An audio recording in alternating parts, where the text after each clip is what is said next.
Hello friends, मेरा नाम प्रसेनजीत नाथ और आप देख रहे हैं सोशल प्रसेनजीत यूट्यूब चैनल। तो आज मैं बात करने वाला हूँ कि अगर आपका कैनन 2010 प्रिंटर है और उसमें क्या है कि E08 एरर आ रहा है, तो आप कैसे इसको फिक्स कर सकते हो। तो मैं वीडियो दिखाता हूँ डायरेक्टली लाइव कि कैसे इसको फिक्स कर सकते हो। तो चलिए वीडियो स्टार्ट करते हैं। तो मेरे यारों, आई थिंक आपको समझ में आ गया है कि E08 अगर एरर आता है किसी भी कैनन G सीरीज़ प्रिंटर पर, तो आप वो रिपेयर कर सकते हो। इसका मतलब ये है कि टैंक पर आपका जो वेस्ट इंक है वो जम गया है, तो वो आप क्या कर सकते हो, निकाल सकते हो। उसके बाद क्या कर सकते हो कि आप आपका जो प्रिंटर है उसको रीसेट कर सकते हो। रीसेट करने से आपका जो प्रिंटर है उसमें जितना भी प्रॉब्लम है वो फिक्स हो जाएगा। तो रीसेट करने के लिए अगर आपको जानना है कि आपका जो प्रिंटर है वो कैसे रीसेट कर सकते हो, तो इसके लिए किसी दूसरे वीडियो देख लीजिए कि how to reset Canon printer G series, या तो आपका सीरीज़ का नाम लिख सकते हो, ठीक है। तो रीसेट करना इतना हार्ड बात नहीं है, 2-3 स्टेप है, मैं लास्ट में यहाँ पर शो कर दूंगा, ठीक है। डिस्प्ले पर लिख कर दे दूंगा तो आप देख सकते हैं।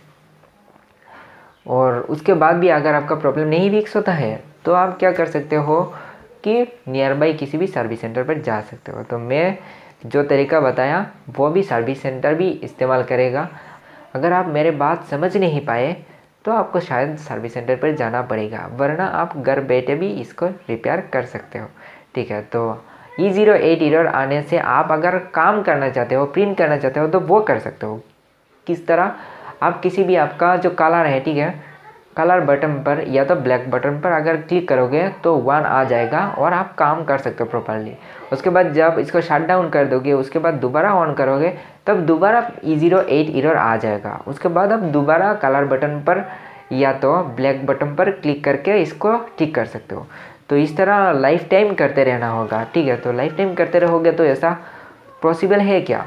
आपको दिक्कत होगा ना कि आप बोरिंग फील होगा, ठीक है। तो आप क्या कर सकते हो कि आपका जो प्रिंटर है उसका डैमेज जितना भी इंक है वो निकाल दो, ठीक है। किसी दूसरे प्रिंटर होता है जो उसका अलग से एक टैंक होता है, और वो टैंक निकाल कर अगर इंक फेल दो आप, उसके बाद इनका जो टैंक है वो लगा दो तो काम हो जाता है।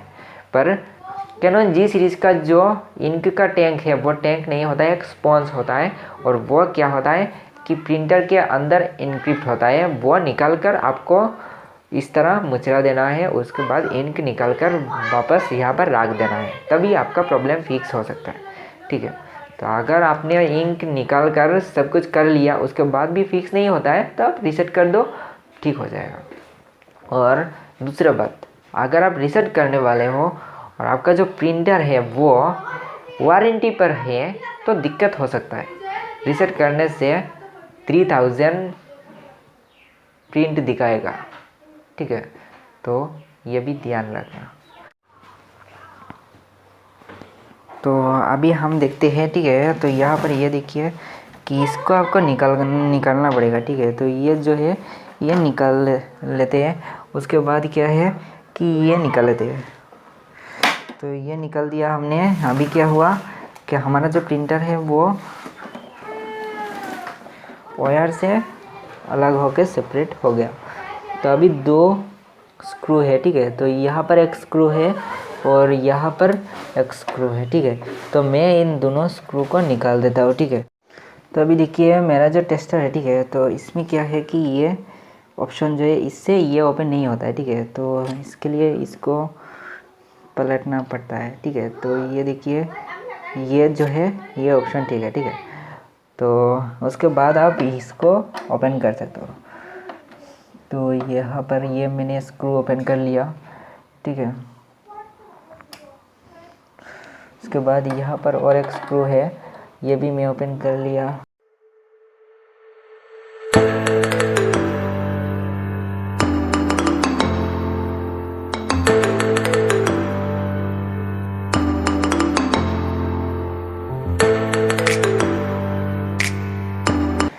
यहाँ पर कि ये देखिए स्पॉन्ज है, ठीक है। यहाँ पर इंक देखिए, ठीक है, मेरे उंगली पर इंक लग गया है। तो ये अगर आप ओपन करके, ठीक है, ये जो इसके अंदर इंक है सारा निकाल लेते हो, तो क्या होगा कि आपका प्रिंटर जो है वो ठीक हो जाएगा। ठीक है, तो ये एक रास्ता है, आप ठीक कर सकते हो।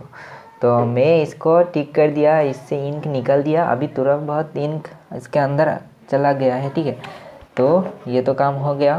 तो अभी मैं क्या करता हूँ, इसको दोबारा लगा देता हूँ। ठीक है, और अगर आप ये इंक निकालने के बाद भी आपका दिक्कत होता है तो आप क्या कर सकते हो, रीसेट कर सकते हो। मैं बार बार कह रहा हूँ कि रीसेट कर लीजिएगा। ठीक है, तो अभी मैं इसको लगा देता हूँ। ठीक है,